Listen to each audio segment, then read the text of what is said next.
ನಮ್ಮ ಜೀವಿತದ ಕಷ್ಟಗಳು ಇಕ್ಕಟ್ಟುಗಳ ಮಧ್ಯದಲ್ಲಿ ಮನುಷ್ಯರಿಂದ ಸಹಾಯವನ್ನು ಎದುರು ನೋಡಿ ಅವರೊಟ್ಟಿಗೆ ಮಾತನಾಡುವುದಕ್ಕೆ ಹೋಗುವಾಗ ಅನೇಕ ಬಾರಿ ಅವರು ನಮಗೆ ಸಿಗುವುದೇ ಇಲ್ಲ, ನಮ್ಮಿಂದ ತಪ್ಪಿಸಿಕೊಂಡು ಓಡುತ್ತಾ ಇರುತ್ತಾರೆ.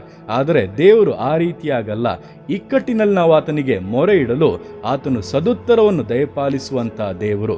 ಅಂದರೆ ಆ ಇಕ್ಕಟ್ಟಿನಿಂದ ಬಿಡುಗಡೆ ಹೊಂದುವುದಕ್ಕೆ ನಾವು ಏನು ಮಾಡಬೇಕೆಂಬ ಆಲೋಚನೆಗಳನ್ನು ಕೊಟ್ಟು, ವಾಗ್ದಾನಗಳನ್ನು ಕೊಟ್ಟು, ನಮ್ಮ ಕರ ಹಿಡಿದು ಮುನ್ನಡೆಸುವ ದೇವರು, ನಮಗೋಸ್ಕರ ವಿಶೇಷ ಮಾರ್ಗಗಳನ್ನು ಮಾಡಿಕೊಡುವಂಥ ದೇವರು. ಆದ್ದರಿಂದ ನಮ್ಮ ಇಕ್ಕಟ್ಟುಗಳು ಕರ್ತನಿಗೆ ಎಂದಿಗೂ ಕೂಡ ಇಕ್ಕಟ್ಟಲ್ಲ.